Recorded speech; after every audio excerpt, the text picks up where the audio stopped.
Many people often wonder whether in today's cutting-edge technology world, are we somewhere or the other compromising on our strategic requirements with Atmanirbharta, or has domestic manufacturing and domestic innovations actually been able to keep pace with the technological developments in the field of defense? How do you see this entire balance, so to speak?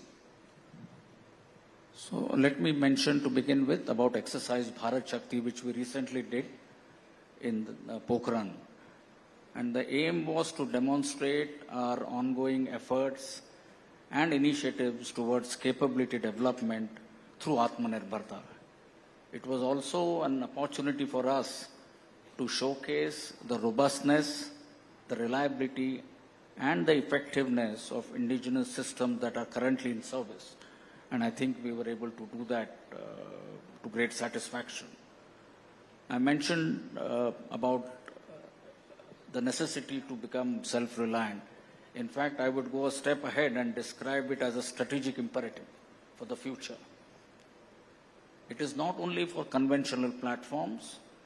Often we mistake Atmanirbharta or to become self-reliant in terms of new acquisitions.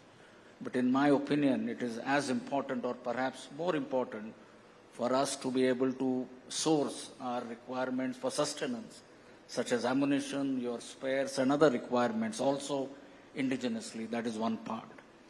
Second is technology. Even if we were to import certain weapon systems, from wherever we import this, you are not going to get the best technology. So you will always remain, as I say, one technology cycle behind.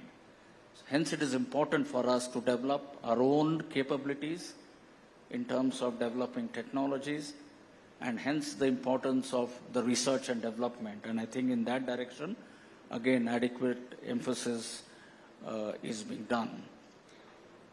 For a good defense industrial ecosystem to develop, I believe there are four essential parameters, four requirements. First, obviously, is the resource allocation. Second is the demand. Third is competition. And fourth is enabling policies and provisions. I think we need to address, and I again believe good work is happening in all these directions. As to what we as services can do, I think we have taken a number of steps to promote Atmanirbharta in terms of having our own agency, which we call the Army Design Bureau, which is our point of contact, the nodal agency as an interface with the industry. We have regional technology nodes at important centers such as Pune, Bangalore, Hyderabad.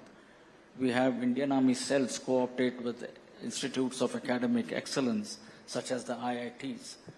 We are hand-holding the defense industry in terms of facilitating visits of their representatives to forward areas, facilitating trials and testing of their equipment systems, and the likes. We are also looking at spiral development and following different parallel routes of development in terms of what the industry can do. I think the good news is that the Indian defense industry, in my opinion, is stepping up to the challenge. I think they have invested, or they are investing in research and development, into modern production and manufacturing techniques. And in terms of, if I were to give you some numbers, I think we have about close to 340 industries which are currently working at something like 230 contracts. And by 2025, if you do the bean count, these amount to about 2 lakh crores. So this is the kind of potential that has. We also need to look at as to how do you tap the innovation potential in the country. We have a very vibrant startup ecosystem. So that is another area in terms of innovation, in terms of the young, bright minds. How do we engage with them? How do we collaborate with them to address our technology requirements? In terms of ammunition, we have about 174 ammunition categories. About 130 of them we do produce indigenously. We are focusing on the rest. So there is good progress happening with private industries also setting up manufacturing plants for ammunition in different parts of the country. So overall, I find there is enthusiasm, there is good traction. What we need to be careful is, while we focus on Atmanirbharta, there are no capability voids or there are no capability gaps in terms of our war fighting potential, and that is the key which we are looking at.